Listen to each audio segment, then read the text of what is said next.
Hello! Hello and welcome, my friends.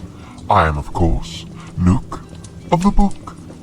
Yes, very nice of you to find me here. I haven't moved my house, but I have invited a friend over, and he brought over his television so we can watch some of the shows that are out there. And he left to go to the store to get some snacks for us. And well, we were going to watch this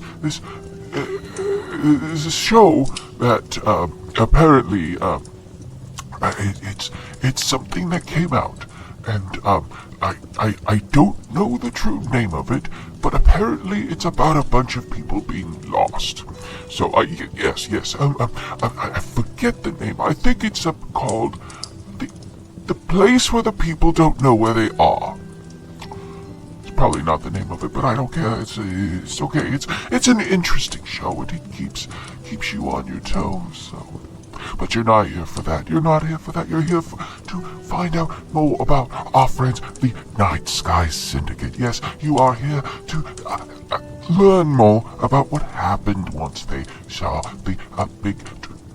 Again, all my notes about dragons are gone. I don't know why.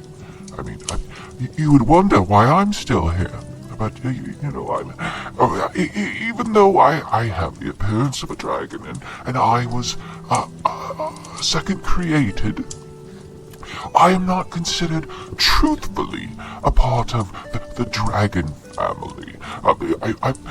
I'm more of a, Bard said it best, god adjacent. But I'm not truly a god. I'm one of those things that are not God, but are like a god. So, yes, I don't have all the powers of whatever. Like, I cannot, I could create portals and teleport myself, and I'm basically immortal. I can be hurt. Flannery saw to that, and I've gotten sick before, so I have the mortal maladies, but I also have the benefits of a godlike ability. So I'm not quite sure. So I'm pretty sure that the dragon issue is because of course, that Twinkie Kitty and Kerr the Dick. Yes. If he finds out I called him a dick, I don't fucking care. He can't kill me. He's a dick. He's always been a dick. I mean, do you know what it's like to be the second thing to be created out of everything? But first, it's like, oh, he acts like a big brother, but one of those big brothers that it just wants to push your head into a flush toilet and give you a swirly, which is very hard to do because I don't really have hair. I have my beard, but I didn't have a beard back then. I was actually quite young. I mean, when everything started, I was maybe in my 20s, and now I don't know how old. I've stopped counting. I mean, at a certain point, I was told by a one mortal that once you get to 40, you count backwards until you hit 0, then you count forwards again. I've probably done that, holy hell, trillions of times. Shit, I'm old. Oh well. I'm old in... I'm not really in body because I don't show my age other than my beard, and I keep the beard. If I shaved off the beard, I'd look a lot younger, but I keep the beard because it makes me look distinguished. And when people see me out in the street, they don't go, "Oh look, there's Nook. He's a pervert." No, they say, "Oh look, there's Nook. He's a wise old dragon man." Except the last time I went out there, people were like, What are you? And I said, "Oh, I look like a dragon." And they're like, "I don't know what that is." And I'm like, "Oh, fuck, I forgot about that." Anyways, as I was saying, we're going to talk about what happened on GrandChild with our friends, the Nightsky Syndicate. Yes. You see, as I told you last time, they went through 2 sets of double doors, and the doors were quite large and made out of metal and stone and lots of different things they put together to make it extra tough to get through. And once they came through on the other side, like I said, this was removed from my notes, but I remember it because I wrote it down, and that was that it was a giant silver-like dragon, and it was chained down among several eggs, which we can only assume that they were eggs of the dragon.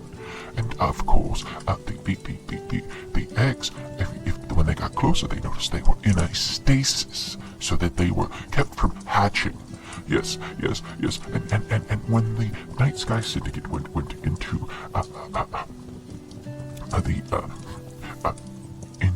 the holding area, the dragon did not seem to really do anything. It just laid there like it was being sapped of all of its energy, and it was terrible. Yes.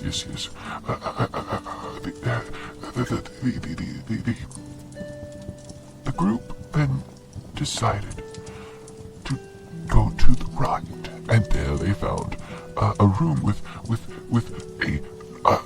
a bunch of automatons standing inside, fussing over a contraption that later they found out to be a power generator. This generator was one of several that kept the planet, well, the moon, but the planet of GrandChild, powered with the electricity that they needed to keep their technology going. Yes. And they went to the left, and on the left there was another one. But this was a functional generator, and they didn't know what was going on, because only Gnome was the technological person, and he had seen something like this before, but not as technologically advanced as it was before. I mean, out of everybody, Gnome was the only one who didn't really lose his shit when he saw all the technological advancements. No. He didn't play with the light switch or yell into the TV or telephone. He only did what a true tinkerer gnome would do, and that was he took things apart. But that's okay. That's what he does, and that's totally fine. Now, they were told that the dragon was being kept there as a prisoner. He was a time dragon, one of the last. And it's just to let you know, because a lot of you out there are like, what's a dragon? I don't know, because that has been washed away from time. Well, you see, the time dragons are a special breed of dragon. That they are masters of time and space.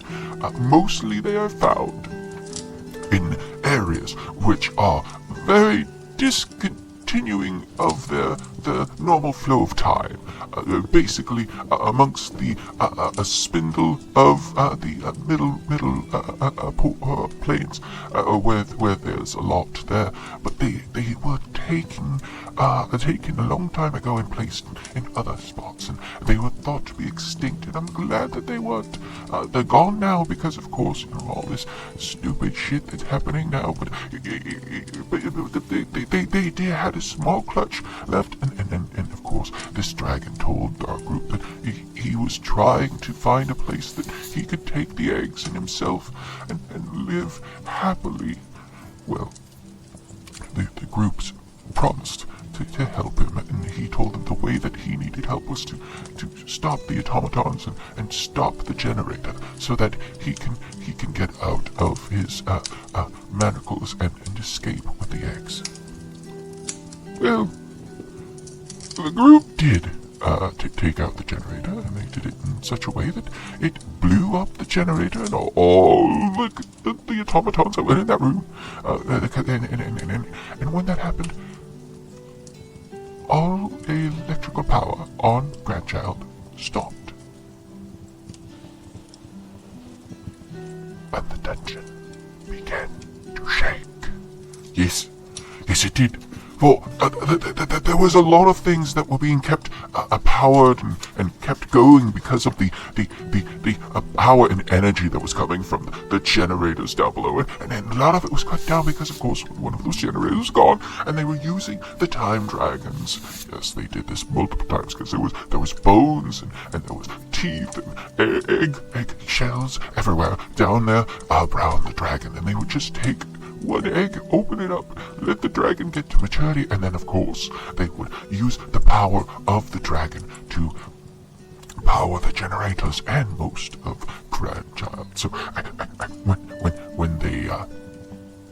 when they did this, the dragon thanked them, allowed them to take any of the broken eggshells and scales, bones, teeth, whatever they wanted, and he then opened a rift and escaped with the eggs. Well, the remaining eggs.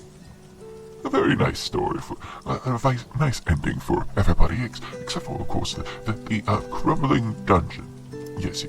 So, see, the dungeon, like I said, it was running out of power, and it was crumbling, and so they made it out of the dungeon up to level 3, where they had that large pillar and the bridge that went to level 2. Well, that bridge collapsed, and the pillar started to sway back and forth, like it was going to collapse.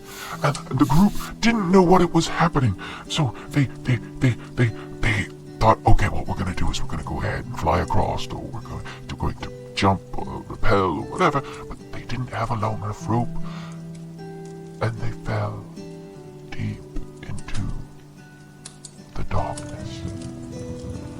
Now, one of the things about this pillar is that the darkness below that had portals constantly opening, closing. It was a rainbow, a number of colors, and so the group, as they fell into multiple portals. And luckily enough, the portals they fell into connected only to 2 different places. However, they were places that were at opposite ends of the planar systems, and that was, of course, Mechanus and Limbo. Yes, you see, Mechanus is a plane of law, a plane that is run by Primus.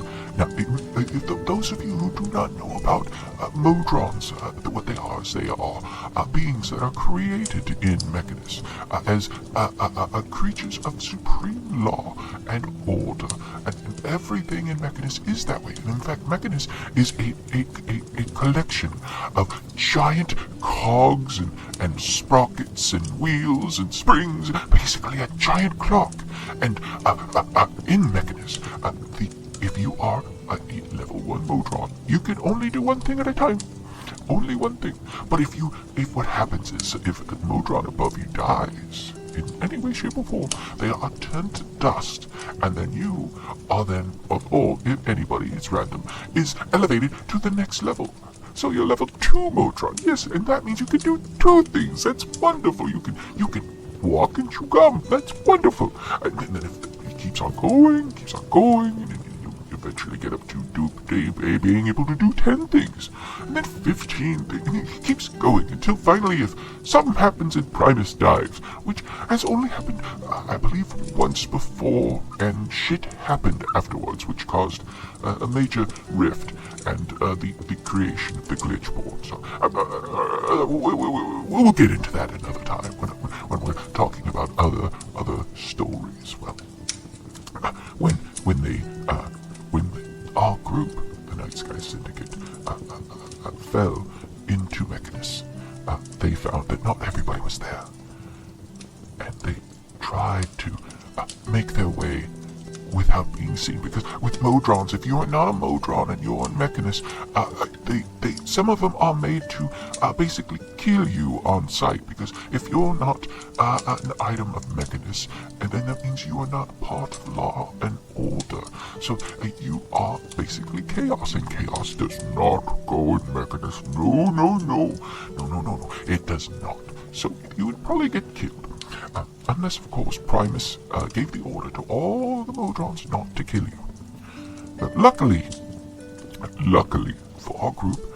They were expected there, and two guardians of the plains showed up, and they helped our group. They're little mouse people. Their names were Bip and Boop. Very cute names. Oh, yes, it's very cute names. And they took our friends, those who had made it to Mechanus, to a spot in the plains where they could actually go to the central hub of the planar expanse, and that place was called Automata. And there was a Githyanki who helped them make their way to the spindle in the middle of all planes. Now you're wondering, what about the other group? What happened with them? Well, they landed in Limbo, and that group was, again, same thing. If you are there and you're in Limbo, everything's chaos. Up is down, left is right. Water is solid, and solid is water. So you really don't want to do anything, because if you poop, you might poop inside yourself, and that is not good. No, and if you pee, it might come out your mouth. We don't know. This is all chaos. And also, this is also where slads come from. And if you ever meet a slad, run the fuck away. You do not want to be near a slad. They are insanely chaotic beings, and they would give Calliope a run for her money. Yes, they would. Yes, they would. And if you are infected by a slad, you will turn into a slad.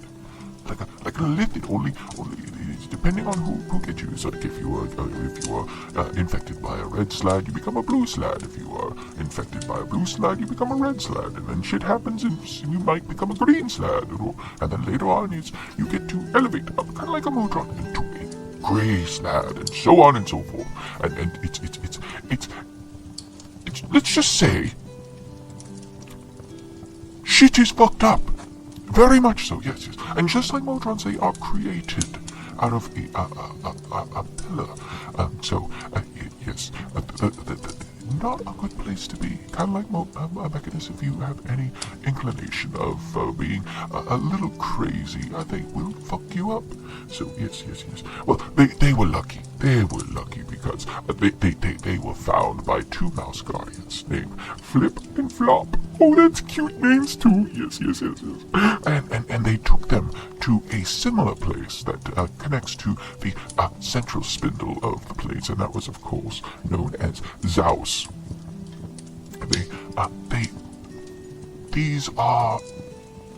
They look like train stations.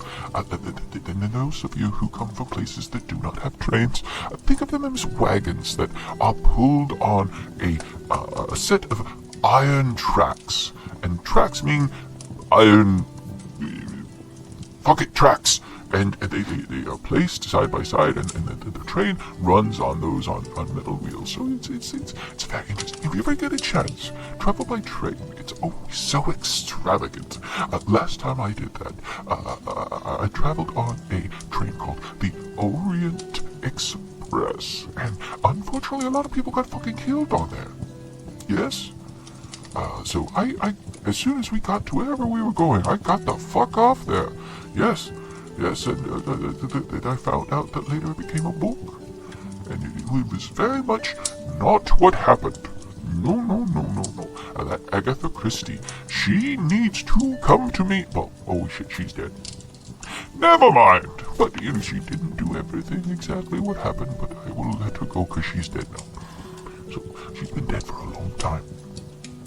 But she's still a good author. If you ever get a chance, read her stuff. It's very good. Very good. Anyways, back to our story. What I've written down was all, because, if I say something's very good, it's very good. And I say my stuff is very good, so it's very good. So we are going back to our group. And, well, you see, when they made it back to our wonderful, wonderful friends, when they all got back together, they met up with a time dragon who lives in the middle spire, known as Erasmus. Yes, you know Erasmus. He was on recently and recently dissolved. So that's what happened to all the dragons. Fuck. Well, wait a minute. Okay, silver lining, people. Silver lining. That means the bitch is gone. Oh, that's so... Oh, no, that's bad too. I know I call her a bitch, and she is actually a ice-cold fucking bitch, and I don't like her, but it's one of those things that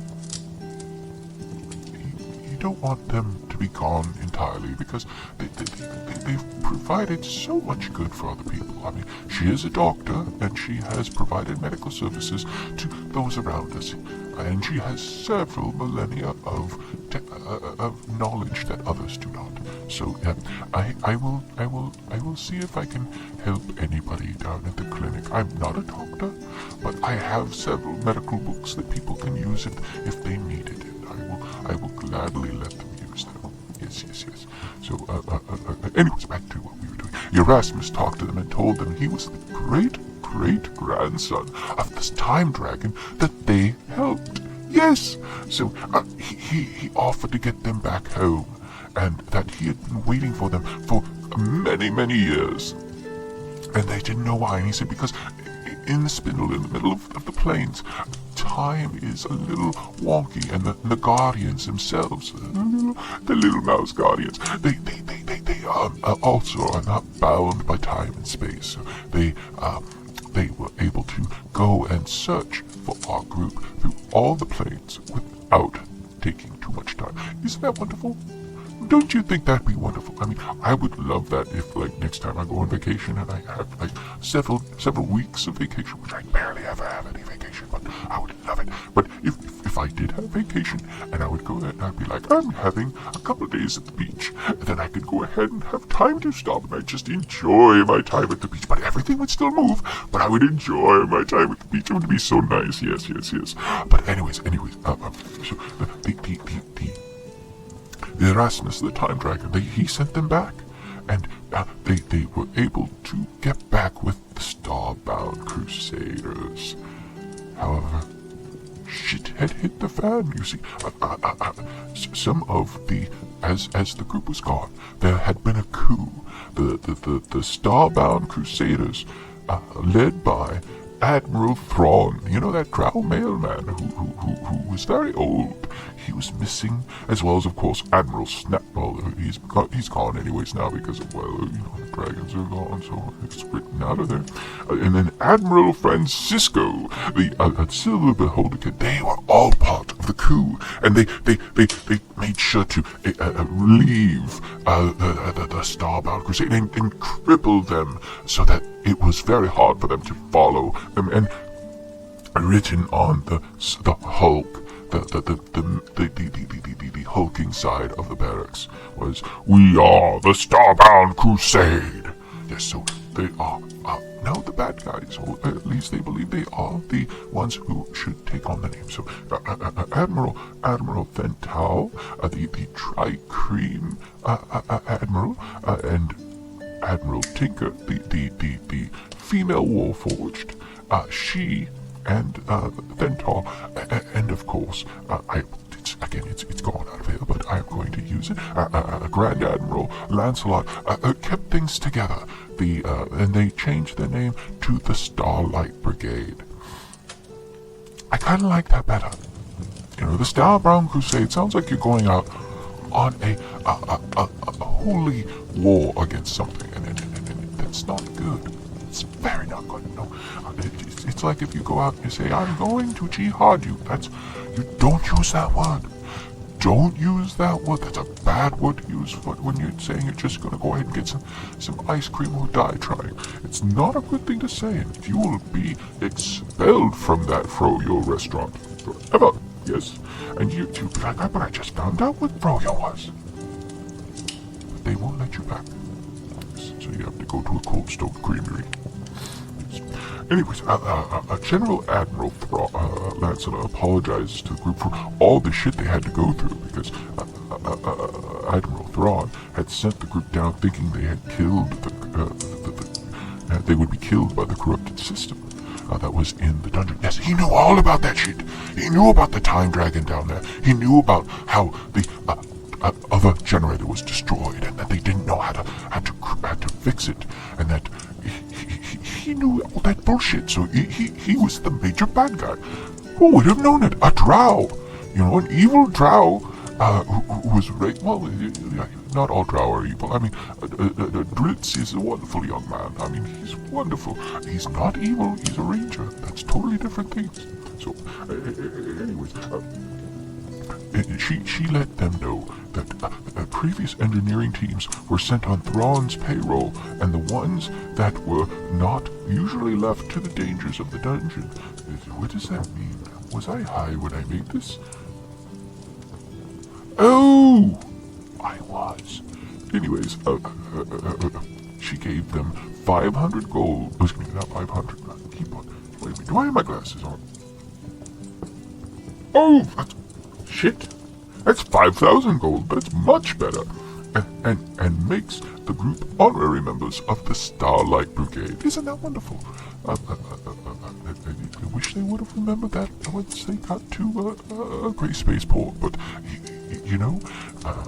shit happens. People forget things, and when certain people forget things, it's because certain things were written down and not kept correctly. So the fault lies in the person who wrote the books, and that was me. So fuck. Okay, never mind. I'll continue on. And the group was given out provisions by the Starlight Brigade, people of Starfall, that they were able to fill up their coffers and not have to worry about food or anything after leaving. Now, of course, they had gotten a lot of stuff from the Queen of Garden, and so they had extras. So, doing good, very good. It's very good. And they had enough that they could make it to Grid Space without having too many troubles. And the little illithid boy that went with them, he was adopted by Flattery and Nightsky, because the little boy he didn't have his family anymore. He was a ceramorph. Ceramorphs are illithid creations. See, what happens is if an illithid tadpole is sent into the mind of a person, and for some reason it was a very weak tadpole, this is some sort of experiment by the illithid, the tadpole may not take all the way, and so you get a person who kind of looks like an illithid, but still has a mind of what they were. So it's it is very, very uncommon to see this. And for that little boy to have that happen to him is very sad. He lost his mother and father. He didn't have anybody in the world. And so Flattery, with his giant heart and giant fists, which he can hit you very hard in the balls, and he took in the boy. And Nightsky and him gave the boy a home and a family. Doesn't that just warm your heart? Yes, it does. Yes, it does. Now, one of the bad things about this is because of the electricity that was shut off, a lot of enchantments started to wear off as well. One is the translation spells. You see, in Starbound, Starfall, and of course the now Starlight Brigade forts, they all had translation runes and spells that were running, that were being charged by, of course, the electricity and power that was flowing through GrandChild, and these began to fade. So, you could be going to someone and be like, "Hello there, sir, I am looking for an apple. I would like 2 apples, please." And that person who every other day of your life has spoken common to you would look at you with their big Minotaur face and be like, I'm just using that is actually dialect from one of the Minotaurs in a sphere much farther away than most people have been, and if once you learn that actually means that, hello, my name is Rupert, and I would love to sell you an apple, but I don't understand what you said. Could you please repeat it? Yes, in fact, luckily, I know many languages, so I can tell you what that said. Anyway, so the translation rules were down, but that's okay. They were willing to work it out. See, this is what the people of GrandChild were best at, and that is pulling together and making things work. They had already thrown away old hatreds and were working to save one another in this dark time. Especially because no electricity, no lights. So, before they left, two people met with Flannery and the group before they left, and that was Bruno Ponce-Jones and Francisca Fiore.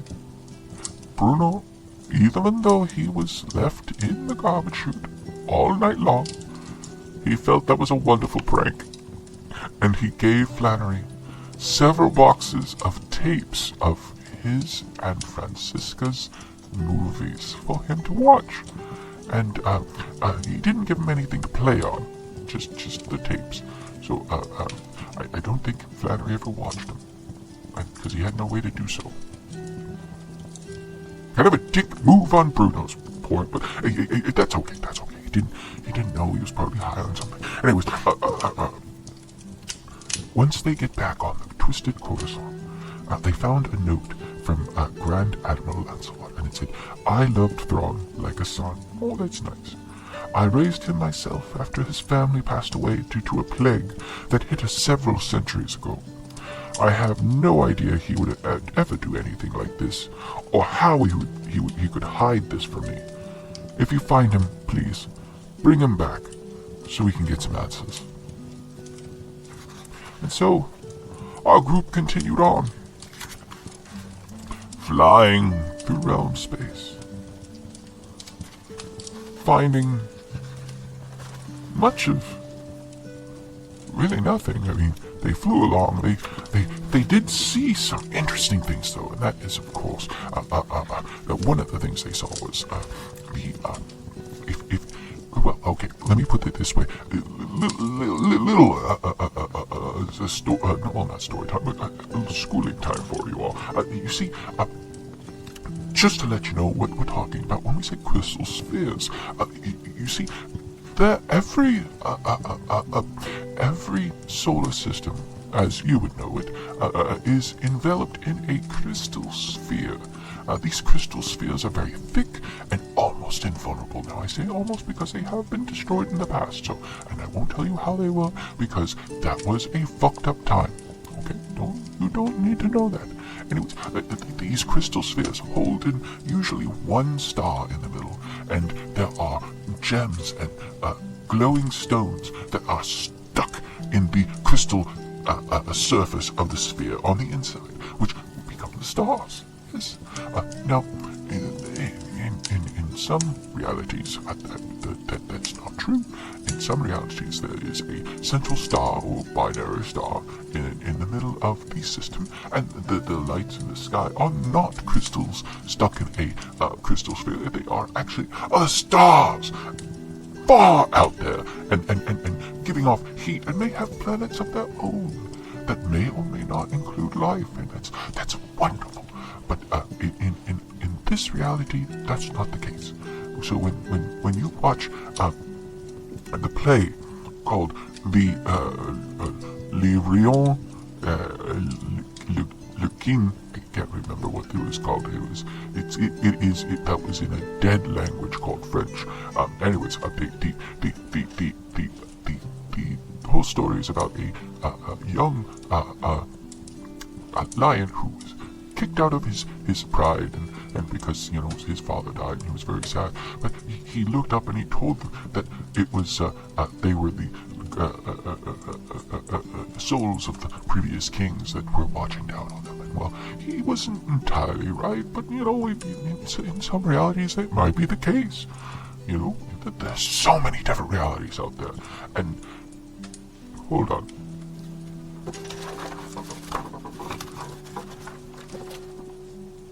Oh shit. Okay, long story short, there were a lot of realities out there. I just went through some of my notes and noticed that some of the things I wrote down are also missing. Remember how I told you about the spin the world and Mechanus? Well, those are now gone out of my notes. Yes, so shit is really hitting the fan. I don't think I'm in danger here, because one, of course, I really can't die, but two, where I'm at is a reality that is pretty well stable. So I should be fine. If not, I'll have to move the house again, and I don't want to do that because it's a strain. And then I have to go ahead and get my services back up. I have to call them and say, hey, I've moved again. Can you please send a guy out? And they're like, we'll send a guy out between the times of 8 a.m. and midnight. And I'm like, but I have shit to do. And they're like, we don't care. You have to be there. And if you are not there, or if we leave a note on the door and then run away very fast, you are fucked. And I'm like, fuck, okay, whatever. And then I'm sitting by the door, waiting for the man to show up. And when I finally fall asleep, that's when he shows up. And then, of course, I have to wait another day. Anyways. So, yes. Our friends, they made their way. And I forgot I was telling you about the crystal spheres. Anyways, the realm space crystal sphere has, of course, that central star in the middle, and then, of course, multiple planets afterwards. And, of course, there are asteroids and flotilla that are in the sphere as well. But one of the things that a realm space has that not all places have, and that is on the inner side of realm space, spaces, a crystal sphere is a flat plane that if you look very closely, you will see people walking upon. Now, you're probably going, well, how the fuck are they doing that? I mean, really, they're walking on a place in the middle of space where there is no air. And you are very correct. But for some reason, if you touch down onto realm space's crystal sphere, you will be stuck there and forced to walk for eternity. And I don't mean until you die, because it keeps you alive. And if you watch, you'll notice there are several different species, several different people, sexes, what have you, everything that are walking along there. Some of them are giants. Some of them are tiny people, like halflings or gnomes. And I know there's one that's a fairy. Because long ago, don't spread this around, but long ago, I went to realm space and I was on a party barge, and we were laughing and singing, and there was a fairy on there named, I think his name was Michael, and he said, hey dudes, watch this, I'm gonna go for a stroll, and he jumped off the party boat and landed on the crystal spheres outside, and he started walking. We're like, good job, Michael, now get back in the boat. And he's like, I wish I could, but I'm stuck on here, I have to keep walking. And that was the last time we saw Michael. Really sucked. He was a good dude. I mean, he could do a cake stand like nobody's business, and he could drink like 8 times his body weight, which really, he only weighed like maybe an ounce, so that means he was able to drink 8 ounces. No, lightweight, but for him, a very good drinker. Anyways, but that's the inside of the crystal sphere. But to leave the crystal sphere, in many places, there are portals that are left, that are stable, that will allow a ship to pass through the crystal sphere and enter the astral sea. Now, these actual portals were created by wizards, sorcerers, many, many millions of years ago, back when spelljamming was first created. Now, depending on who you talk to, it was either the arcane that made spelljamming possible. It could have been the creators, which were a little little people with three arms, 3 legs, 3 eyes on a central body. I don't know if they had 3 mouths or 3 penises or vaginas, but they had 3 of everything. And that's why with a lot of things connected with the Spelljammer, you find that they have the 3-petaled flower on most of the stuff. So that's why you see that kind of stuff. But anyways, back when they were created, they made it so that a ship could go through the portal and enter into the astral sea. Now, when our group did, they shut down all of their forge and everything and blocked it off so it did not cause a spark. Because if you enter... Now, it's a common misconception, you see. Many people thought that the astral sea was flammable, and that's not true. What actually is the case is that when you go through that portal, you enter into a section of the crystal sphere that is highly flammable, and you do not want to set anything off there. You do not want to have a cigar, you do not want to have the forge running, you do not even want to light a fort on fire. And if you do that, your ship will explode, and depending on the size of the explosion, may leave a hole in the crystal sphere, which will cause the astral sea to come spilling into the sphere and could kill everyone in that sphere. So don't do that. Whatever you do, do not light a fort on fire as you're going through. So, anyways, as they made their way through, they noticed a swirling mass of colors as they entered through into the astral sea. Now, a few things about the astral sea. The astral sea is vast, very vast. In fact, that's where all of the crystal spheres bob and flow there. And there are paths that you can follow. It's currents of the sea itself that will take you to different places. And if you fight against the current, it takes you twice as long to get there.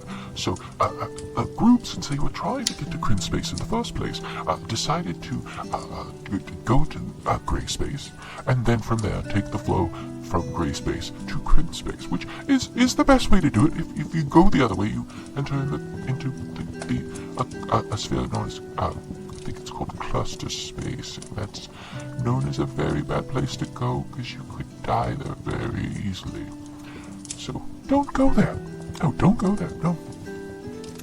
Anyways, as they left the crystal sphere, they noticed there was a slight scent of cinnamon, and not everybody notices the cinnamon. I mean, some people do. I know the first time I entered the astral sea, I was like, oh, it smells like apple pie. Ooh, I could really go for some apple pie. No, I'm not saying that as a memory. I would really love some apple pie. It's been a long time since I had apple pie. I haven't found a place that actually sells very good apple pie, except for, of course, on Garden. And I haven't been there for a while. But I should probably go back. Yes. But anyways, as they made it through, they noticed also there is a light sheen of power that runs along the side of the boat that they were on. There was twisted quarters on it, and it seemed to flow. And if you looked quite well, you could see that there was wave patterns in the energy, and that's why they call it the astral sea. Because of course it looks like there's water, but there's no water. It's just the energy flow. Now, our group were told by Scylla and of course Lydia, the cleric that they got off of Chandler. They were told that they need to keep their wits about them because there are dangerous things in the astral sea, and that is true. There are beasts that are huge that would able to swallow the biggest ships in one gulp. There are mimics portraying themselves as asteroids bobbing in the astral sea. Oh, there's some that actually portray themselves as ships in the astral sea. Now, most of the time in the astral sea, you will not see planets or what have you, because those are usually kept inside the crystal spheres. But sometimes, like I said, remember, sometimes crystal spheres crack.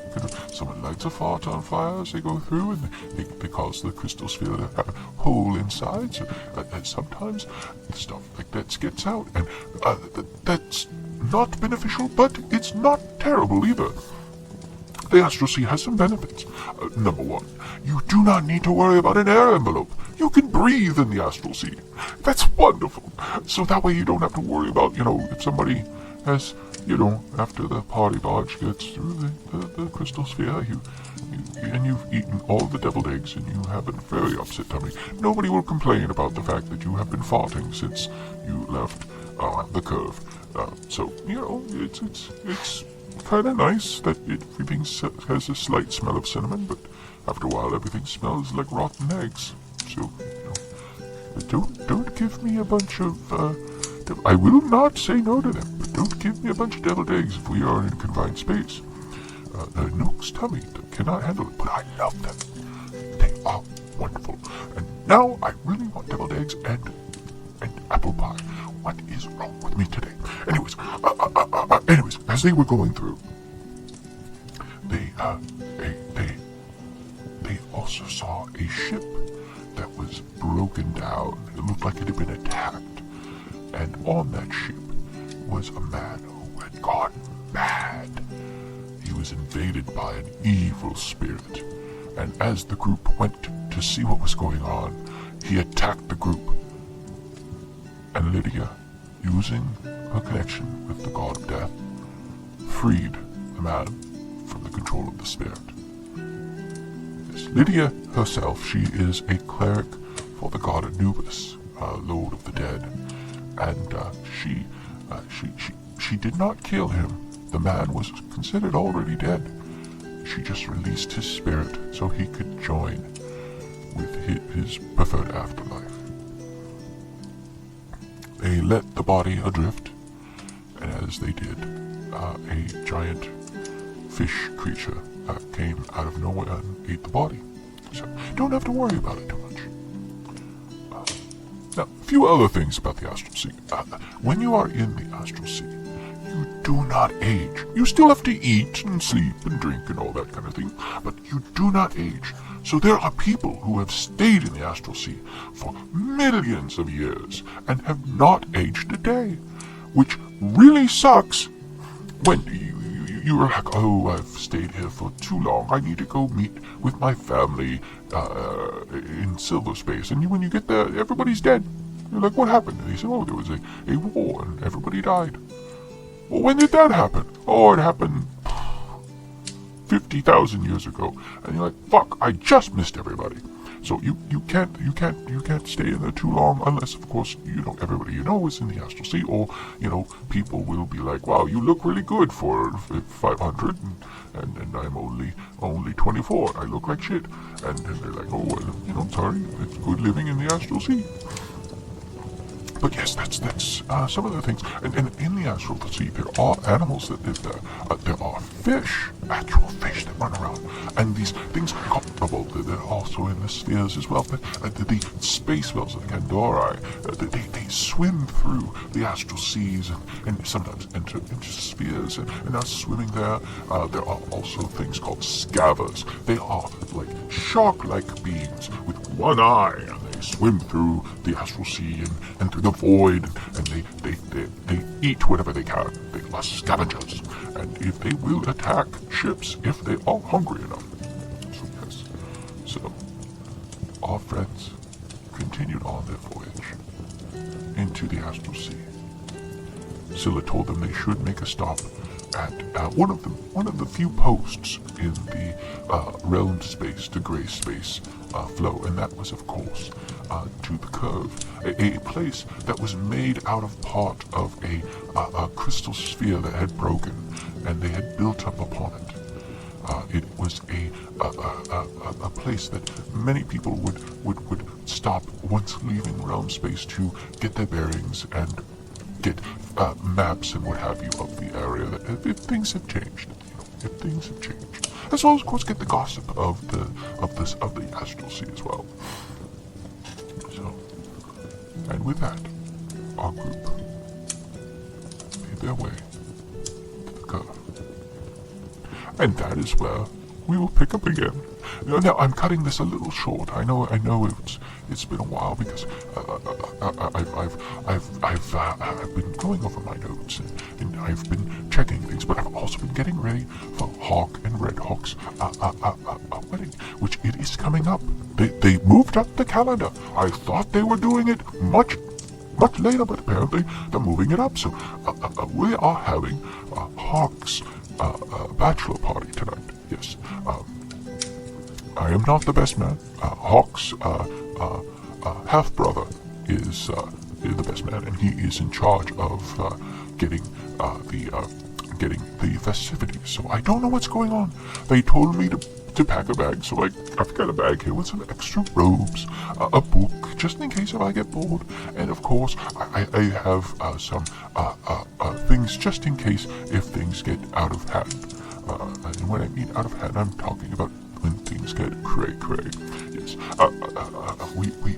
If I know anything, his half-brother is actually a harpy. Yes, you see, at one point in Hawk's father's life, he got a bit crazy, and you see, he met up with a woman who thought that Hawks were absolutely irresistible, and so they started a courtship.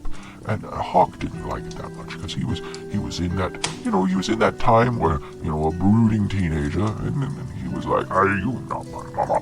My mama was a hawk as well as my father, so you are not my mother." And so it's hard. It's hard when you have a divorce. Father's a divorcee, and he's getting with someone else who's not even of your species. And when he got his little half brother, he loved that little harpy to death, and he would do anything for me. He got through him. He helped him get through college. Yes, you see, Hawk is actually a very well-rounded individual. For a while there, he taught at one of the largest universities around here. He taught history and economics. That's probably why he has all that electric. But anyways, his brother Harpy, his real name's not Harpy, it's Harper, but we call him Harpy because, he looks like a harpy. He's not a harpy, he's half man, half bird, but he looks like a harpy. But anyways, Harper, he adored his older brother, and he would actually follow him around, and when we hung out, it was always fun to see Harper, because he would be like, "Hey dude, look at me, look what I'm doing," and we'd be like, "Oh Harper, you're just crazy. Yes, you're so crazy." And now that they're both older, he is an uncle and wants to take care of everything for Hawk. He has decided to do the right thing and get the bachelor party going. So I'm waiting on them to pick me up. There is a party, a wagon that is coming. They said it would be here. I've got about 24 more minutes until they said they would be here. They're very punctual. Very punctual. Anyways, and after that, we are going to be gone for an entire week. Yes, so when I am making sure to take my crystal sphere with me to make sure that I'm able to report it to you, because I know you worry when I do not report back and find out where I am. I want to make sure that I get all the stories out for you, so I'm taking one of my books with me, so that way I am able to give you all the information about our friends the Nightsky Syndicate. So, now, when you hear me next, I may not be at home. I may be somewhere else, and there may be other people around me, and we may all have massive headaches. I just hope it doesn't happen like last time I went out with Hawk and Harper, because last time we went out and got super crazy. Hawk ended up getting married. Harper and I found ourselves with a baby, and we had another man who thought himself as a lone wolf, when really he was a man who had 3 wolf's heads on one body, so kind of like a Cerberus. And we all were in a place called Loose Vargas. And we eventually found our friend who had gotten married, and we had a good time. But that's how Hawk met his first wife. Yes, she was nice, very nice, but they couldn't make it work. So they're still friends. They're still friends, but they just couldn't make it work, which is fine. It's very hard to make a relationship work. But look at me. I've been alive since the time started, and I've had many relationships. A lot of them went bad. I had a few that were very good, but they couldn't get over the fact that I would live way longer than they would, and they didn't like it that I was like, look, I still find you sexy, lady. You are the most sexy, the sexiest 90-year-old woman I have ever seen. And they're like, I don't know who you are. Where am I? And people would be like, oh, are you visiting your grandmother? I'm like, no, that's my wife. And they're like, but you look like you're in your 20s. And I'm like, oh, thank you, I'm not. But thank you. Well, she's 95. Yes, I know. She's been telling us that she's married. We thought she was bullshitting us. Yes, she's not. I'm her husband. My name is Nook of the book, and I am basically immortal, so I'm here to see her and tell her I love her and that she's still the sexiest piece of ass around. And that's usually when I would get kicked out of the nursing home. So, because they don't believe me when I say that. No, Nook is not a, what do they call those? A coffin chaser. No. It's just, when you fall in love with someone, you don't see the outside of them. Well, you do, but not entirely. You see their soul, and you see the times you've had. And when those are gone, you miss them terribly. I can tell you about the first relationship I ever got into. She was a wonderful, wonderful woman. She loved books, and I told her that I loved her, and we had a wonderful life together. Until this goddamn asshole hunter person showed up and said that he was gonna kill me. And so, I tried to fight him off, and then her father got caught by this creature out in the woods. And apparently that he was told that he had to leave her there, or he would be killed, all because he took a rose. And so, I went ahead and just was like, well, if that's what you gotta do for your father. And she left. And I found out much later that beast person that was in the woods that had said that he was gonna kill her father was actually a prince that was changed into a monster. And she was very happy because the man had a very large library. At the point of the time, I did not have a very large library. I was actually living out what you would call a trailer full of books. So it was not ideal for the situation. But anyway, she and the beast married. So, and if you're wondering what happened when he became back to a prince, well, he was always a beast person. He was just, he was kind of a dick. But once he learned that he loved her, she told him that she loved him, he loved her, and they lived happily ever after. Wonderful people, yes. That was my first relationship. They always say the first is always the worst, but it was wonderful. And I stayed friends with them for a very long time, and when they passed away, I got all the books in the library. So who's coming out on top? Nook is... Yes. Okay, well, I've got to go. I hear a wagon coming up the way. So you all have a wonderful week. I will see you later. Toodles.